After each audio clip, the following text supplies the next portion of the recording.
Welcome back to the deep dive. Today, we are wrestling with a concept that honestly feels like it belongs in a glossy sci-fi novel, or maybe something you'd find buried in a frantic subreddit at 3 in the morning. Right. It has that feel to it. It does. But, and I want to be very, very clear about this right from the jump, the data we are looking at today is grounded in hard, clinical, randomized controlled trials. We are talking about aging. But not just the fact of aging. We aren't here to talk about, wrinkles or gray hair or the aesthetic side of things. We are looking at the biological mechanics of the decline. Exactly. I think most of us have this tacit acceptance of the process. Getting older just means getting slower. You get weaker, the joints get creaky, maybe the brain gets a little foggy. You certainly can't recover from a workout the way you used to. It's just seen as the price of admission for a long life. Yes, we view it as this inevitable slide into rustiness. It's entropy, right? Things just fall apart. Mhm. But the research we have in front of us today poses a radical question. What if that biological machinery, the actual engine under the hood causing that decline, could not only be halted, but actually reversed? And just to be super specific here, we aren't talking about feeling a little better Yeah. or, having a bit more energy. We're talking about reversing specific cellular markers back to levels seen in healthy young adults. Okay, that is a massive claim. And usually when I see reverse aging in a headline, my internal scam detector starts screaming. Mhm. I think of snake oil. I think of $500 face creams or unproven biohacks that involve, I don't know, magnets or crystals. So why is today different? Why are we dedicating an entire deep dive to this? Today is different because we are not looking at hype. Mm, We're doing a deep dive into a very specific and surprisingly simple combination of two amino acids, hmm glycine and N-acetylcysteine. N-acetylcysteine, that's a mouthful. It is. So in the medical literature, specifically in the research coming out of Baylor College of Medicine, it's known simply as GlyNAC. GlyNAC. Okay, it sounds like a generic cough syrup. Honestly, it doesn't sound very sexy, but the stack of papers you've pulled for this it's formidable. We are looking at human clinical trials that suggest supplementing these two precursors can restore the body's master antioxidant, repair mitochondrial dysfunction, and literally, I mean, literally make older people physically stronger. Precisely. The mission for this deep dive is to analyze that specific set of trials. We're going to look at the glutathione deficiency that happens as we age, why it happens, which is a fascinating piece of biochemistry in itself, Yeah. and why this specific combo, GlyNAC, seems to be the key that unlocks the repair mechanisms in the body. All right, so let's start at the absolute beginning. Ground zero, define the subject for us. What exactly is GlyNAC? It's deceptively simple. GlyNAC isn't some newfangled drug. It isn't a synthetic compound created in a lab. It is a combination supplement. It provides two distinct precursors. Just two. Just two. The first is glycine, which is a very simple common amino acid. The second is cysteine, which is delivered via a molecule called N-acetylcysteine, or NAC for short. Okay, NAC. I've heard of that one. It's been around for a while. So Right. at its core, it's just two amino acids. Why do we care? Why are these two specific building blocks so important? Because of what they build. The biological goal of taking these two together is to support the synthesis of a molecule called glutathione, often abbreviated as GSH. Okay, let's unpack this. Glutathione is the buzzword here. I see it everywhere. It's in health food stores. I see influencers on social media getting IV drips of it for skin brightening or hangover. Oh yeah, it's very popular for that. So if glutathione is the magic bullet, why do we need this special GlyNAC combo? Why not just take a glutathione pill and call it a day? That is the multi-million-dollar question, and it brings us to the absolute core of the science here. It's all about something called a kinetic bottleneck. A kinetic bottleneck. That sounds like a traffic jam on the freeway. It's a perfect analogy. It's very similar to a traffic jam or maybe a supply chain failure at a factory. Here is the problem. Taking glutathione orally is, for most people, quite ineffective Why? because glutathione is a small protein, a tripeptide. When you swallow it, your digestive system sees it and says, oh, great, protein, and then it just chops it up into its constituent amino acids before it ever gets to your cells. It has very poor bioavailability. So it gets dismantled before it can do its job. It's like sending a carefully written letter that gets shredded before it even reaches the mailbox. Exactly. And even if some of it survives digestion, it doesn't cross cell membranes very well. Your cells are very particular. They're like little fortresses. They don't want to be handed finished glutathione from the outside. They want to make it. They want to synthesize it on demand right inside the cell where it's needed most. So feeding a cell glutathione is like trying to shove a fully assembled car through the front door of a factory. It doesn't fit, and it's not what the factory needs anyway. That's a great analogy. The factory needs the raw materials. It needs the steel, the glass, the rubber, so it can build the car on its own assembly line. You need to send in the parts. You need to send in the parts, and that is where the bottleneck comes in. As we age, our ability to synthesize glutathione crashes. And decades of research have found that giving just one part of the puzzle, like taking NSE alone, which supplies cysteine, often fails to fix the problem in older adults. Just one part isn't enough. Not at all. And we're going to explore why the combination, this power of three effect, is what finally seems to move the needle in the clinical data. The power of three. It sounds like a superhero team. Okay, let's get into section 1 then. The glutathione problem. Why is this antioxidant so important that we are dedicating an entire deep dive to it? Why does the body go through so much trouble to make it? Well, glutathione is often called the master antioxidant for very good reason. It is the most abundant intracellular antioxidant in your body. It's not just in your liver or your skin. It is found in every single cell, from your brain to your liver to your big toe. Every cell. Every single one. And its primary job is to protect your cells from oxidative stress. Oxidative stress. We hear that term constantly in health news. Eat more blueberries to fight oxidative stress. But what is it actually doing inside of us? Is that the rust I mentioned earlier? Essentially, yes. Yes. It's a very good way to think about it. Oxidative stress is caused by reactive oxygen species, or ROS. These are highly unstable molecules, you might know them as free radicals, that are produced just by living and breathing. So just making energy creates this pollution. Exactly. Every time your mitochondria make energy, they puff out a little bit of this molecular exhaust. And if those free radicals aren't neutralized immediately, they go rogue. They're like tiny little pinballs bouncing around inside your cell, damaging your DNA, damaging your proteins, and damaging your cell membranes. So it's cellular pollution. It is. And glutathione is the cleanup crew. It's the janitor. It neutralizes these free radicals. It essentially sacrifices itself to render them harmless. It also detoxifies harmful substances and supports mitochondrial health.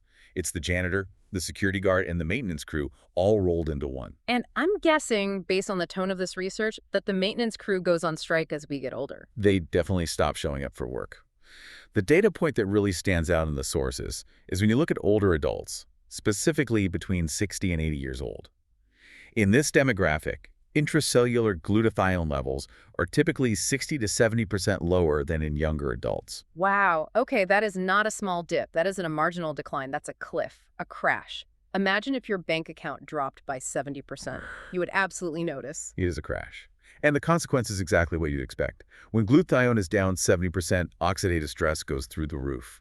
We can measure this with biomarkers, things like TBRs and F2 isoprostanes. And what are those? They're basically chemicals that appear in your blood when your cellular fats are being oxidized, literally going rancid inside your cells. In older adults, these markers are sky high. It creates a toxic, inflammatory environment. So we have this toxic environment. We have low glutathione.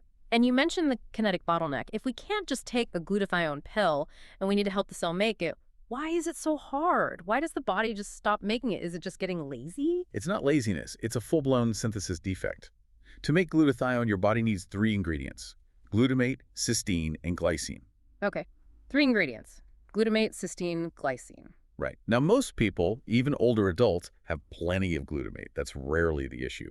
But older adults have a specific twofold problem. First, they have a deficiency in the enzymes that stitch these ingredients together, specifically enzymes called GCLC and GSS. The machinery is rusty. Okay, so the factory workers are slowing down. They are. But more importantly, the factory isn't getting the raw materials. Older adults are found to be deficient in both glycine and cysteine. They're running out of the bricks and the mortar. Correct. And here is where the history of supplements gets really interesting. For a long, long time, scientists focused heavily on cysteine. They believed cysteine was the single rate-limiting factor. So naturally, they gave people NAC, which provides cysteine. And did it work? I mean, NAC has been around for decades, right? It's used in hospitals. It has. And in some cases, for acute things like a Tylenol overdose, it works absolute miracles by replenishing glutathione in the liver. But for the chronic decline of aging, no. It didn't move the needle. Not really. Previous trials using just NAC failed to restore glutathione fully or improve these aging defects in the long term. And of course, trials using just glycine failed too. Because if you have a giant pile of bricks but no mortar, you still can't build the wall. Exactly. And actually, it's even more nuanced and slightly more dangerous than that. If you give just NAC, you are flooding the system with cysteine. The cell desperately wants to make glutathione, so it grabs whatever glycine is lying around to combine with that cysteine. But since older adults are also low on glycine, taking NAC alone can actually deplete their already low glycine reserves even further. So you might actually make the bottleneck worse. You're robbing Peter to pay Paul. You're creating an imbalance. By trying to fix one part of the problem without understanding the whole system, you accidentally exacerbate the other deficiency. It's a classic case of seeing one part of the equation, but not the whole thing. That is fascinating, and it explains why so many single nutrient studies often fail or give underwhelming results. You can't just throw one ingredient at a complex recipe and expect a perfect cake. Precisely. And that is why the combination is so critical. That is the power of three concept you see referenced in the sources. You supply glycine. You supply NAC for cysteine, and because you have both, the cell can finally synthesize the third component, glutathione. And when you supply both of those precursors, the data suggests the cell doesn't just make the glutathione, it repairs the machinery itself. Yes, that's one of the most exciting findings. The studies show that providing both precursors allows the cell to fix the synthesis machinery. It restores the expression of those GCLC and GSS enzymes we talked about. It effectively unclogs the bottleneck from both sides. It gives the factory the parts, and it helps rehire the workers. Okay, that sets the stage perfectly. We have the problem. Low glutathione, high oxidative stress, and a two-part bottleneck that prevents simple fixes. Now let's talk about the solution. Let's get into the core evidence. You highlighted a landmark study here, a randomized controlled trial by Kumar and his team. This is the meat of the evidence. This is the study that really put GlyNAC on the map in the longevity and geriatrics field. It's a high-quality randomized controlled trial in RCT. It involved older adults, approximately 71 years old on average, and compared them to young, healthy controls. And just to be clear for the listener, an RCT is the gold standard of medical evidence. This isn't just asking people how they feel. This is placebo-controlled, double-blinded, rigorous science. Exactly, the highest level of evidence we have. In this setup, the older adults took GlyNAC for 16 weeks. 16 weeks, so about 4 months. What happened? The biochemical results were what scientists call an aha moment. It was a real shock.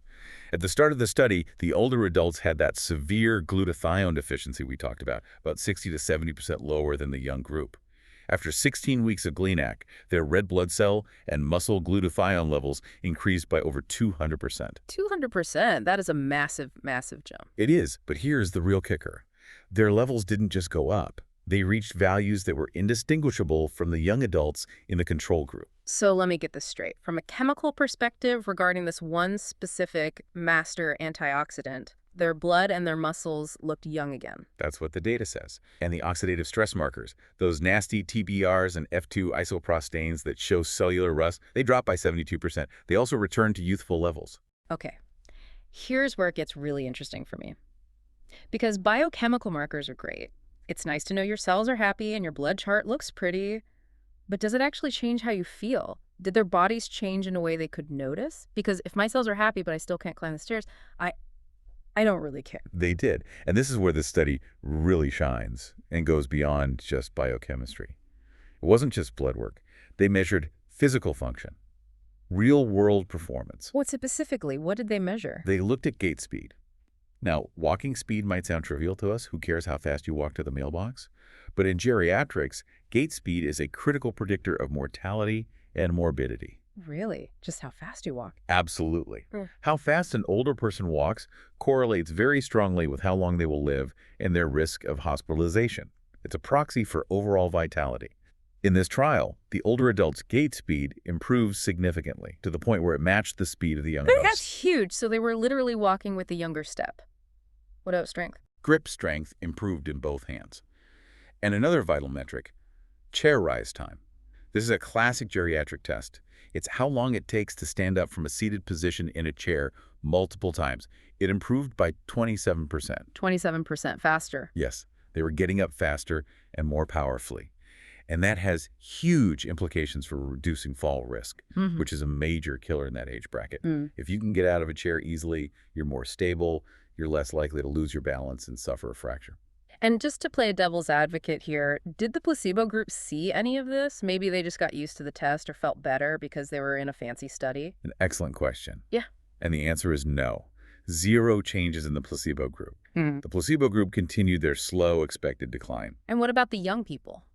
This is also really interesting. They also gave GlyNAC to a group of young, healthy adults for a short period. The young adults saw no changes. Nothing. Wait, really? The young people taking the supplement didn't get superpowers. They didn't get stronger or faster? No. And that is actually a very positive finding from a scientific perspective. It proves that the supplement targets age-related defects specifically.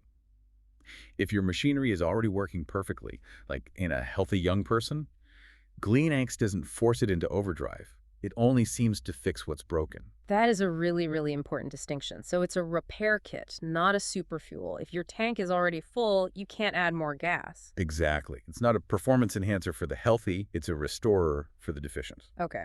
Speaking of fuel, let's talk about metabolism. The outline mentions a metabolic shift, fat versus sugar. What's going on there? This feels important. This dives right into the mitochondria. We know mitochondria are the power plants of the cell. But in aging, the power plants get really finicky about what fuel they're willing to burn. Older adults' mitochondria struggle to burn fat. Which explains a lot about the middle-age spread and why it's so much harder to lose weight as you get older. You look at a donut and gain 5 pounds. Exactly. It's a real metabolic phenomenon. They measured something called mitochondrial fatty acid oxidation, or MFO. That's a direct measure of how well mitochondria can burn fat for energy.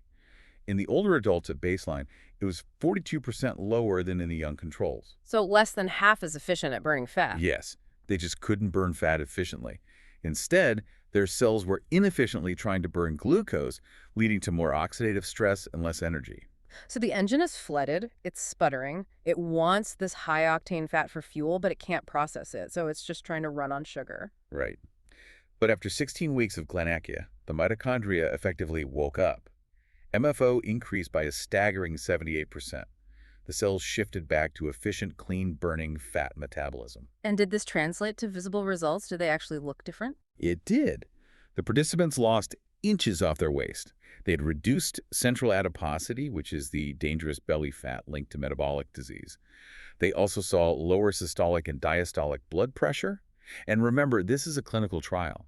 They were specifically instructed not to change their diet or exercise habits. So they lost waist circumference without hitting the gym or going on a diet, just by fixing the mitochondrial machinery at a cellular level? That is what the data shows. By restoring the glutathione, they reduced the oxidative stress that was damaging the mitochondria, which then allowed the mitochondria to go back to doing their primary job burning fat for fuel. That is incredible. But I want to pause here and add some nuance, because whenever something sounds this good, there has to be a catch, or at least some context we're missing.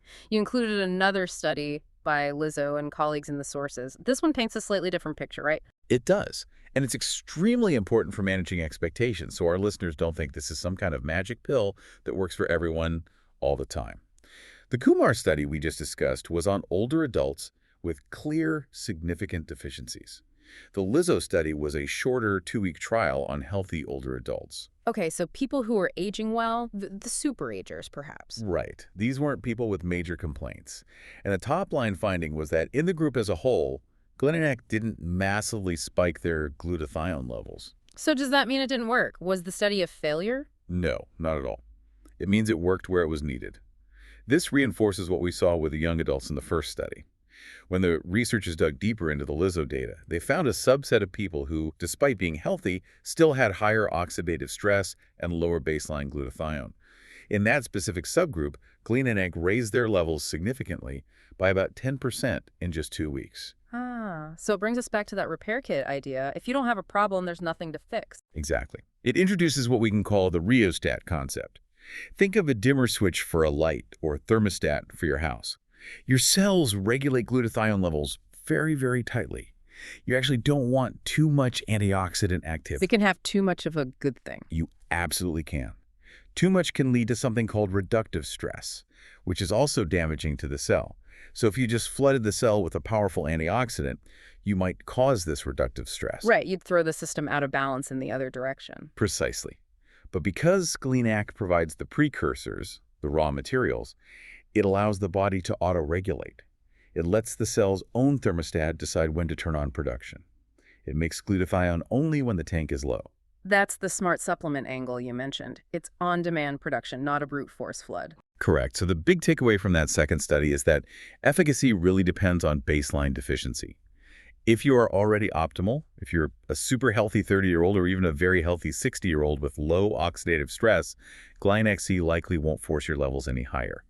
And that, in my opinion, is actually a brilliant safety feature. It prevents you from overdosing your cells on antioxidants. So what does this all mean for the listener? It means if you're feeling the effects of aging, if you have that rust, this is targeting you. If you're running marathons at 25, this probably isn't your supplement. Exactly. It's for correcting a defect, not enhancing perfection.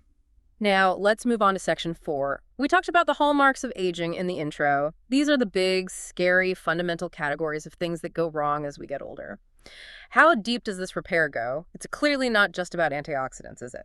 No, it goes much, much deeper. The hallmarks of aging are a scientific framework describing the fundamental processes that drive aging. The 16-week Kumar trial looked at several of these. We already talked about one, which is mitochondrial dysfunction. GlyNAC upregulated key genes things called PGC1 alpha and PPAR alpha, which are the master regulators of energy production. So it's flipping the genetic switches back on. It's telling the DNA, hey, build more power plants and run them better. Yes. But let's look at another huge one. Inflammation. This is often called inflammaging. This chronic, low-grade inflammation is a silent killer. It drives heart disease, diabetes, arthritis, cognitive decline, almost everything we associate with aging. It's like a smoldering fire that's always burning in the background. And they measured this. They did. They measured a pro-inflammatory cytokine called IL-6. And how high was it in the older adults compared to the younger? It was 820% higher. Wait, say that again? 820% higher than in the young adults. It's an astonishing number. It implies a body that is constantly on fire, immunologically speaking. And GlyNAC. GlyNAC reduced it by 78%. Other inflammatory markers like TNF-alpha and C-reactive protein, or CRP, also plummeted. That is turning down the heat in a major, major way. It's like calling in the fire department. It really is. Then there's insulin resistance. Even if you aren't diabetic, your insulin sensitivity tends to drop with age, making it harder to manage blood sugar. They measured this with a marker called HOMA-IR. In the older adults taking GlyNAC, HOMA-IR dropped by 64%. It effectively restored their insulin sensitivity back to levels seen in young people. This is just, it sounds like it's turning back the clock on the entire cellular dashboard. We're fixing the engine, which is the mitochondria, we're cooling down the radiator, which is inflammation, and we're tuning the fuel injection system, which is insulin sensitivity. It's a great way to put it. And we can't forget genomic damage. We all worry about our DNA getting damaged over time, leading to cancer or cell death. They measured a marker of DNA damage called 8-OHDG. It was reduced by 73%. So it's protecting the very blueprint of our cells. And there's one more on the list here that always sounds like it's from a sci-fi movie. Zombie cells. Ah, yes. Cellular senescence. These are cells that stop dividing but refuse to die. They just sit there like grumpy old men, secreting toxic inflammatory chemicals and contaminating their healthy neighbors. GlyNAC was found to reduce markers of these senescent cells, specifically a marker called P16INK4A. And it even seemed to help with stem cell exhaustion. There's evidence for that, yes. It increased the expression of a gene called PAX7, which is a key marker for muscle stem cell regeneration. So the thinking is, you're not just keeping the old muscle you have, you're potentially priming the body to regenerate and build new, healthy muscle tissue. Okay, so we have this incredible laundry list of benefits touching on almost every major hallmark of aging. But I have to ask the question that I'm sure everyone listening is thinking. If it fixes mitochondria, inflammation, insulin sensitivity, DNA damage, does it make you live longer?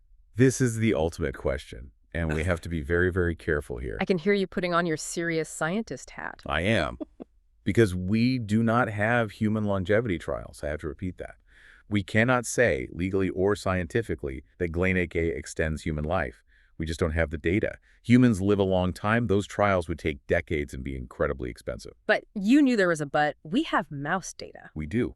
And the mouse data is fascinating if we view it with a proper caution.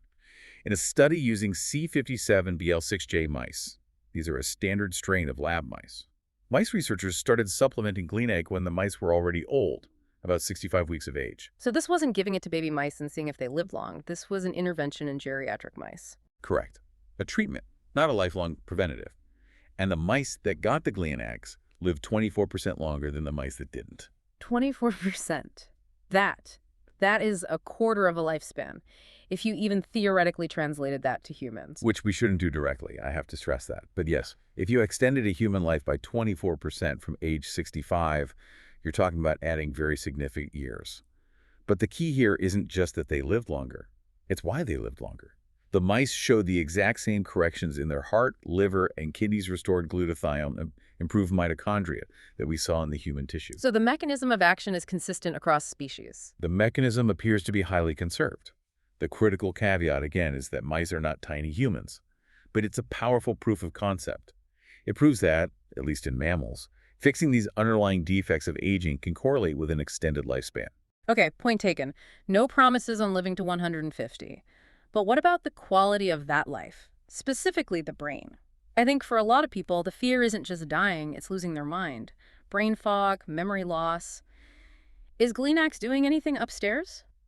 There is cautious optimism here. The brain is a massive consumer of energy, so mitochondrial health is absolutely vital for cognitive function.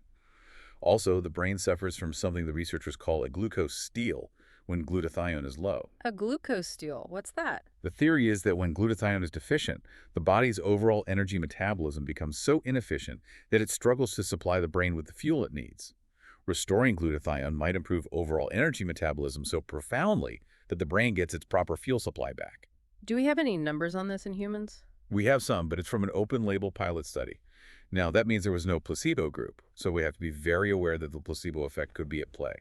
But, with that said, in older adults, cognitive scores on several standard tests improve significantly after 24 weeks of GlyNAC. Which tests were these? Standard tests like the Montreal Cognitive Assessment, which measures general cognitive function and tests of verbal fluency and processing speed. They got faster and sharper. But again, small study, it was unblinded. We need better placebo-controlled data before we can claim it prevents dementia. But the biological plausibility is very strong. It makes sense. If you reduce inflammation in the brain and improve its energy supply, it should work better. Now, you touched on something earlier, the withdrawal effect. You called it the Cinderella effect in our notes, which I love. Yes, this is absolutely crucial for anyone considering this. Is this a cure for aging? No, it is a maintenance intervention.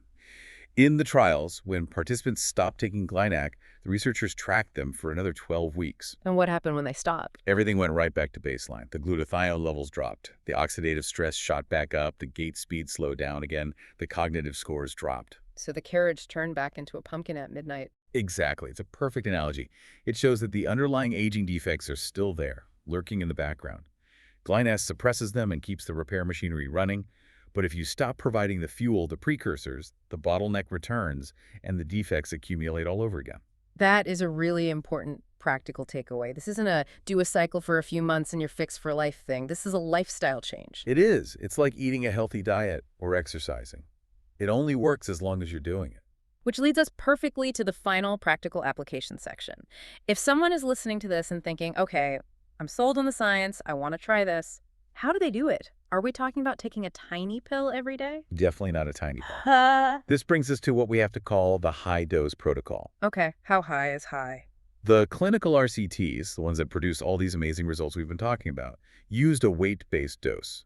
Specifically, they used 100 milligrams per kilogram of body weight for glycine, and 100 milligrams per kilogram of body weight for NAC. Okay, let's do the math on that. I'm an average guy. Let's say I weigh 70 kilograms, which is about 154 pounds.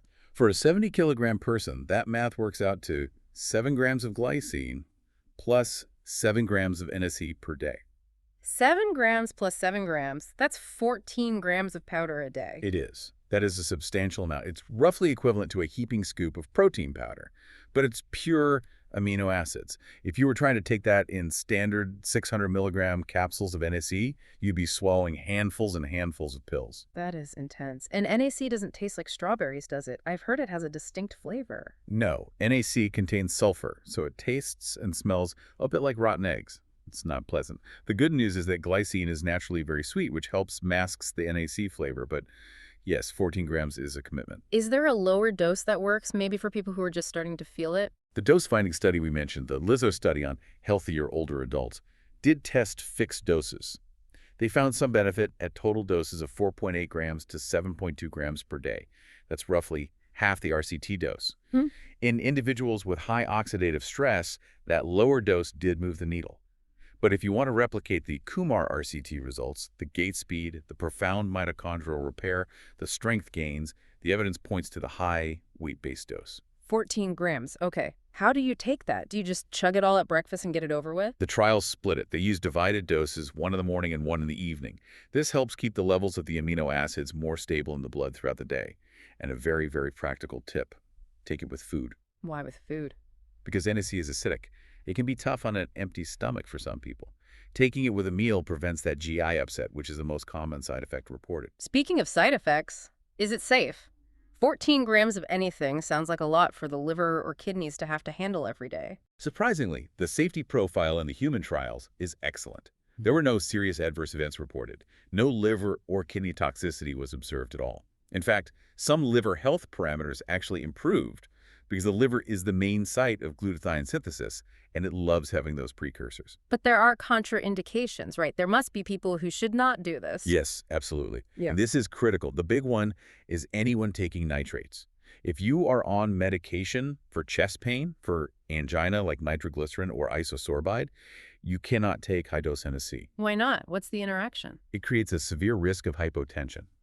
The combination can relax blood vessels too much and cause your blood pressure to drop to dangerously low levels. Okay, that is a hard stop. Non-negotiable. A very hard stop. Also, people with active malignancy, that is, active cancer. Cancer cells are cells too, and they are under a lot of oxidative stress. They love antioxidants. There is a theoretical risk that you might protect the cancer cells from chemotherapy or radiation. So, active cancer is an exclusion. That makes sense. Severe kidney disease is another caution, mostly because of the protein and amino acid load. And of course, as with most supplements, pregnancy and lactation, we just don't have the safety data, so it's best to avoid it. What about the form? I go online and I see liposomal NAC or nanoglycine that costs 10 times as much. Is that better? Do you get more bang for your buck? The trials use simple pharmaceutical-grade amino acid powders and capsules, the basic stuff. There's absolutely no head-to-head data suggesting that these expensive, fancy liposomal formulations are any better than the standard forms used in the RCTs. So don't overpay for fancy marketing. The simple powder is what worked in the study. Exactly. The magic is in the molecule, not the marketing. Okay, we have covered a massive amount of ground here. Let's bring it home. Can you summarize the key takeaways for us? I can. The core takeaway is this. A key part of aging involves a kinetic bottleneck, where our cells run out of the raw materials needed to build glutathione. GlyNAC appears to fix this bottleneck by supplying both glycine and NAC. High-quality human data shows this combination at high doses can restore glutathione/oxidative stress, fix mitochondrial dysfunction, dramatically reduce inflammation, and improve physical strength and function in older adults. It's the power of 3 repair kit for our cells. That's a perfect summary of it. And what's the final provocative thought you want to leave our listeners with? Well, we often view aging as this inevitable accumulation of damage, a one-way street to decline. But this research strongly suggests that at least some of this damage, the mitochondrial dysfunction, the inflammation, the cellular rust, is not permanent. It's dynamic. It is reversible. Reversible. And if we can fuel the body's own repair machinery, it begs a really profound question. How much of what we call aging is actually optional? How much of the decline we accept as normal is just a fuel shortage? That is a thought that will definitely keep me up tonight. And for everyone listening, before you go out and buy a kilo of NSC powder, please talk to your doctor, especially about something like the 14-gram protocol. This is powerful stuff. Absolutely. Safety first, always. Thanks for diving deep with us. We'll catch you on the next one.